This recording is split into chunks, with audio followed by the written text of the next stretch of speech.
Mereka hidup di dalam iri hati, rasa benci yang terus-menerus mengendalikan mereka.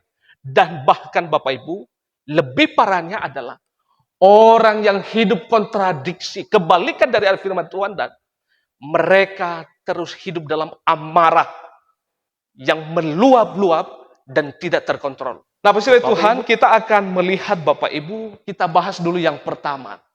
Apa yang menjadi ciri-ciri atau dampak orang yang tidak taat atau tidak mengasihi Tuhan?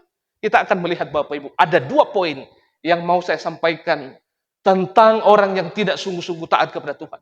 Yang pertama, kita baca Bapak Ibu, poin yang pertama, 1, 2, 3, ya.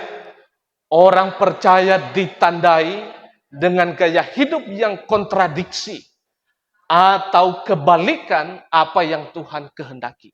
Jadi Bapak Ibu, ciri atau dampak orang yang tidak sungguh-sungguh taat kepada Tuhan, maka kita bisa melihat dari ciri ini Bapak Ibu.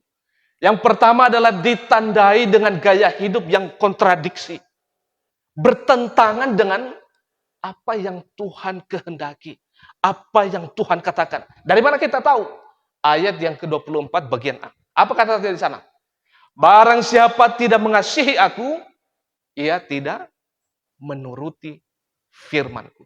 Jadi jelas Bapak Ibu, bahwa orang yang tidak sungguh-sungguh mengasihi dan taat kepada Tuhan, maka kita bisa tandai. Nah, contohnya sederhana apa sih Pak? Bapak Ibu, orang yang tidak taat dan mengasihi Tuhan, mereka terus akan hidup dalam perseteruan yang tidak ada habisnya. Barangkali di tempat ini ada yang suka ribut, ada yang suka berseteru. Saya percaya tidak ada sih. Saya lihat dari background-nya semua, face-nya, sepertinya aman-aman saja. Amin. Tapi ada yang senyum-senyum saya lihat seperti mengganjal. Tapi saya harus bertobat ya. Amin. Nah, puji Tuhan, ini adalah yang kita lihat bahwa mereka hidupnya dalam kontradiksi, bertentangan apa yang Tuhan katakan. Yaitu mereka hidup dalam perseteruan, permusuhan yang tiada habisnya. Dan yang kedua adalah mereka hidup di dalam rasa iri hati, rasa benci yang terus menguasai mereka. Bapak Ibu, tapi saya percayalah kita semua orang di sini yang sudah berpendidikan, kita tidak lagi dikuasai hati pikiran kita, rasa iri, rasa benci itu. Kita sudah bertobat dari semua itu. Amin. Selamat datang, Ibu. Ini masih ada tempat, Bu. Yuk, di sini aja. Supaya tidak terasingkan. Boleh. Ya.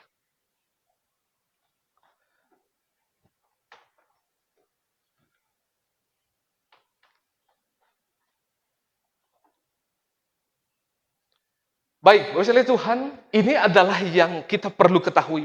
Bahwa mereka yang hidup bertentangan dengan Tuhan, mereka hidup di dalam iri hati, rasa benci yang terus-menerus mengendalikan mereka. Dan bahkan Bapak Ibu, lebih parahnya adalah orang yang hidup kontradiksi, kebalikan dari firman Tuhan, dan mereka terus hidup dalam amarah yang meluap-luap dan tidak terkontrol. Bapak Ibu, di tengah-tengah kita ada yang suka marah-marah, tidak karuan? Tidak ada ya. Puji Tuhan. Amin. Baik. Tetapi juga Bapak Ibu, di dalam Galatia pasal 5 ayat 19 sampai 21 dikatakan bahwa mereka yang hidupnya kontradiksi dari apa yang Tuhan mau adalah mereka haus akan pujian. Tapi saya percaya bahwa hal itu tidak terjadi di tempat ini. Teman-teman silakan ikuti media sosial ini dan jangan lupa untuk like, komen, dan bagikan tayangan ini supaya menjadi informasi bermanfaat bagi teman-teman di luar sana yang belum mengetahui hal ini. Salam sehat, tetap semangat, Tuhan Yesus memberkati kita semuanya.